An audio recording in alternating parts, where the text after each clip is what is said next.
Hello everyone, आज का हमारा टॉपिक है डीकम्प्रेशन सिकनेस, जो कि ऑक्यूपेशनल हेल्थ में ऑक्यूपेशनल डिजीज से रिलेटेड है, जिन्हें हम वन बाय वन डिस्कस कर रहे हैं। तो उसी टॉपिक के अंडर हैंड ये आता है डीकम्प्रेशन सिकनेस। बहुत इंपॉर्टेंट टॉपिक है, शॉर्ट नोट इसमें से आ सकता है और वाइवा में ये पूछा जाता है। Decompression sickness can also be called as caissons disease, dysbarism और बैंड्स। ठीक है, इनके और अलग नाम ये भी हो सकते हैं, कैजन्स डिजीज, डिस्पैरिज्म, बैंड्स। ठीक है, when person experience rapid changes in pressure, when subject expose to high atmospheric pressure और suddenly expose to low atmospheric pressure, causing gases dissolved in their bloodstream and tissues to form the bubbles। ठीक है, तो decompression sickness में क्या होता है, जब कोई भी पर्सन सडन चेंजेस देखता है प्रेशर के अंदर। ठीक है, when subject is expose to high temperature, जो उसका टेम्परेचर है उससे एकदम से हाई एटमॉस्फेरिक प्रेशर पे अगर वो जाता है या सडनली वो लो एटमॉस्फेरिक प्रेशर पर आ जाता है, तो जो भी गैसेस होती हैं वो ब्लड स्ट्रीम में डिजॉल्व होती हैं और टिश्यूज में डिजॉल्व होके कई बार वो क्या बना देती हैं, बबल्स बना देती हैं। ठीक है, तो बबल्स जो होते हैं ये क्या करते हैं, सिवियर पेन करा सकते हैं और बहुत ज़्यादा लाइफ थ्रेटनिंग कंडीशन करवा सकते हैं। तो जनरली ये चीज़ हम किस में देखते हैं, स्कूबा डाइवर्स में, अंडर वाटर कंस्ट्रक्शन वर्कर्स में एंड एस्ट्रोनॉट्स में। ठीक है, जो कि टू क्विकली सरफेस पे आते हैं without adjust to change in the pressure. मतलब कि नॉर्मल प्रेशर पे स्लो एसेंट नहीं करके या फिर वो सडनली सरफेस पे आ जाते हैं, अपनी बॉडी को एडजस्ट होने नहीं देते उस एनवायरनमेंट से, तब हमको ये डीकम्प्रेशन सिकनेस देखने को मिलती हैं। ठीक है, तो यहाँ पर देखिए कि ये जो डाइवर है, पहले ये आया फर्स्ट कंडीशन में, सेकंड इसकी कंडीशन ये रही, और यहाँ पर अब दो कंडीशन हो सकती हैं, या तो ये रैपिडली आ जाए या ये स्लोली आए। ठीक है, जो अगली स्लाइड्स में हम लोग देखते हैं, और थर्ड कंडीशन में ये बाहर की तरफ आ रहा है। ठीक है, तो अगली स्लाइड्स में हम लोग देखते हैं डीकम्प्रेशन सिकनेस को, और हम लोग देखते हैं तो जो हमारा सरफेस है, ठीक है, सरफेस पे एटमॉस्फेरिक प्रेशर सी लेवल पर हमारा 1 atm होता है।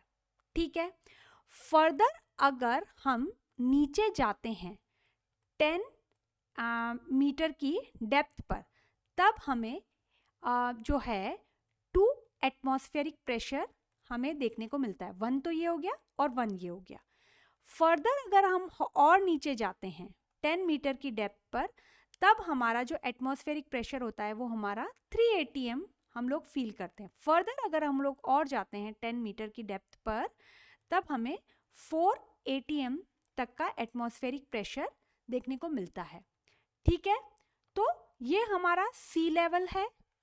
इस सी लेवल के अगर हम लोग 10 मीटर की डेप्थ पर जाएंगे तो हमारा 1 एटमॉस्फेरिक प्रेशर बढ़ गया, मतलब ये 1 और 1 कितना हो गया हमारा 2, मतलब यहाँ से यहाँ तक 1 atm तक रहता है, यहाँ से यहाँ तक का 1 atm तक रहता है।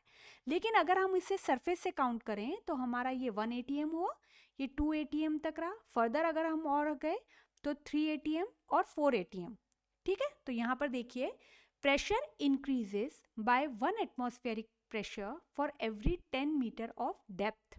ठीक है, एट सी लेवल, और सी लेवल पर कितना रहता है, 1 atm तक रहता है।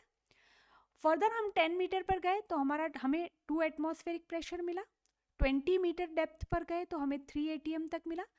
फर्दर अगर हम और डेप्थ में गए तो हमें 4 atm तक मिला। मतलब ये हमारा जो डेप्थ है हमारा सी लेवल तक, सी लेवल से हम लोग काउंट कर रहे हैं। Now deep divers usually breathe 80% of nitrogen from gas mixture. ठीक है, अब यहाँ पर ऑक्सीजन और कार्बन डाइऑक्साइड की इतनी प्रॉब्लम नहीं है, क्योंकि वो इजी वे में बाहर निकल जाती है। मेन प्रॉब्लम आती है नाइट्रोजन की। नाइट्रोजन क्या रहती है, इसकी ग्रेटर एफिनिटी रहती है फैट्स से। तो ये फैट सॉल्यूबल रहती है बहुत ज़्यादा, ठीक है। और फैट सॉल्यूबल होने की वजह से ये गैस मिक्सचर में हमारे बॉडी फ्लूइड के अंदर और टिश्यूज़ में ये क्या करती है, डिज़ोल्व हो जाती है, ठीक है। कहाँ पर, हमारे फ्लूइड में एंड हमारे टिश्यूज़ में ये डिज़ोल्व होना स्टार्ट हो जाती है, ठीक है, गैस सिलेंडर में। अब क्या होता है, जब भी डाइवर्ट जब नीचे से ऊपर आता है तो दो चीज हो सकती हैं, या तो वो स्लोली आएगा या वो रैपिड आएगा, ठीक है। अगर वो स्लोली आता है तो गैसेस जो होती हैं वो डिफ्यूज होती हैं ब्लड के अंदर एंड एलिमिनेट हो जाती हैं वो लंग्स से, क्योंकि उसे प्रॉपर टाइम मिल जाता है लंग्स से बाहर निकलने के लिए। लेकिन अगर डाइवर ऊपर से आया और सडनली उसने एसेंड किया, ठीक है, सडनली अगर वो उसने एसेंड किया मतलब सडनली ऊपर आया, तो बबल्स जो हैं वो गैसेस के हमारी बॉडी के अंदर बन जाते हैं। देखिए ये हमारा ब्लड वेजल्स है, यहाँ नाइट्रोजन है, तो यहाँ पे इसके बबल्स जो हैं वो बहुत ज़्यादा बनना स्टार्ट हो जाते हैं, ये नाइट्रोजन बबल्स। और ये क्या करते हैं, बहुत सीवियर पेन करवाते हैं मसल्स एंड जॉइंट्स में। अब ये पेन इतना सीवियर होता है कि कई बार लाइफ थ्रेटनिंग भी कंडीशन हमारी हो सकती है, ठीक है। तो मेन प्रॉब्लम जो है नाइट्रोजन के साथ में रहता है, क्योंकि ये बहुत ज़्यादा हमारे फैट सॉल्यूबल रहती है हमारे माइलिन शीट में। तो ब्रेन में भी कई बार जाकर ये हमें ड्रॉजीनेस, अनकॉन्शियसनेस ये सब करवाने के प्रॉब्लम करवा सकती हैं ना। यहाँ पर देखिए ये सरफेस है, जब डाइवर ने स्टार्ट किया तब गैसेस का कंप्रेशन रहता है। इस कंडीशन पर वो आइसोप्रेशन फेस करता है। अब जब वो ऊपर की तरफ जाता है तो इन्हीं गैसेस का डीकम्प्रेशन होता है, ठीक है। अब कई बार ये दो तरीके की हो सकती हैं, टाइप 1 और टाइप 2, माइल्ड एंड सिवियर, ठीक है। अब माइल्ड में कई बार क्या होता है, माइल्ड और सिवियर के हम लोग साइंस एंड सिम्टम्स देख रहे हैं। जॉइंट पेन हो सकता है, जो स्टिफनेस भी करवा सकता है, जिन्हें हम बैंड्स भी बोल सकते हैं। तो कई बार शॉर्ट नोट डायरेक्ट बैंड्स पर भी आ सकता है। फटीग हो सकते हैं, स्किन रैशेस हो सकते हैं, शॉर्टनेस ऑफ ब्रेथ हो सकती है या चोक्स हो सकता है, ठीक है। चेस्ट पेन हो सकते हैं, numbness, tingling, paralysis further severe cases के अंदर। If they are not treated it can be life threatening. अगर हमने इसे ट्रीट नहीं किया तो ये लाइफ थ्रेटनिंग हो सकता है, ठीक है। तो ये ऑक्यूपेशनल डिजीज के अंडर हैंड हम लोग क्यों पढ़ रहे हैं कि हमने यहाँ जो वर्क करने वाले जो लोग होते हैं, ठीक है, तो सी के अंदर जो ये इनका ये चेम्बर है यहाँ पर, तो ये केजेंस चेम्बर रहता है। यहाँ पर एटमॉस्फेरिक प्रेशर को या प्रेशर जो है वो बहुत हाई रखा जाता है, ठीक है, जिससे कि पानी यहाँ अंदर ना आ सके, है ना। अंदर प्रेशर बहुत हाई रखा जाता है, तब भी इन लोगों में ये इस टाइप की प्रॉब्लम्स देखने को मिल सकती हैं, ठीक है। तो इस चीज़ को फेस करने के लिए हम लोग क्या, मेन तो इसमें रहेगा कि डीकम्प्रेशन सिकनेस किसी को ना हो, तो सबसे पहला हमें ध्यान रखना है प्रिवेंशन इज़ बेटर, ठीक है। सबसे पहले तो हमें प्रिवेंशन रखना है। हमें क्या करना है, हमें एक तो सेफ डाइविंग प्रैक्टिसेस करनी है। उस सेफ डाइविंग प्रैक्टिसेस में क्या है, हमारा सबसे पहला ग्रेजुअल एसेंट, मतलब कि हमें धीरे धीरे ऊपर आना है। ऐसा नहीं है कि सडनली हम आ जाए, मतलब हमारी बॉडी को एडजस्ट होने के लिए टाइम देना है, तभी तो जो नाइट्रोजन के बबल्स हैं वो इजीली हमारे लंग्स के थ्रू एस्केप हो सकें। अगर हम लोग ग्रेजुअल एसेंट करके आते हैं तो हमारे जो नाइट्रोजन बबल्स हैं वो इजीली बाहर निकल सकते हैं और ये प्रॉब्लम हमें नहीं होती हैं। एंड प्रॉपर डीकम्प्रेशन स्टॉप्स भी हमको लेने हैं। ऐसा नहीं है सडनली कोई भी चीज़ हम लोग ले लें, ऐसा नहीं करना है, ठीक है। ट्रीटमेंट अगर हम लोग देखते हैं तो डीकम्प्रेशन का हमें क्या करवाना है, रिकम्प्रेशन थेरेपी करवानी है, ठीक है।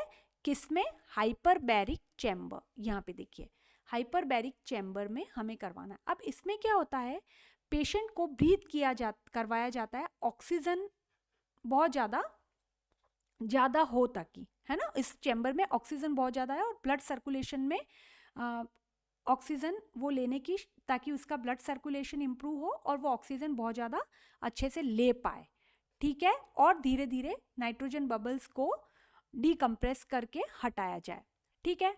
देन ऑक्सीजन थेरेपी भी दी जाती है, क्यों? Because it improves the blood circulation and ability to deliver the oxygen to the body को ऑक्सीजन ज़्यादा मिले, ठीक है।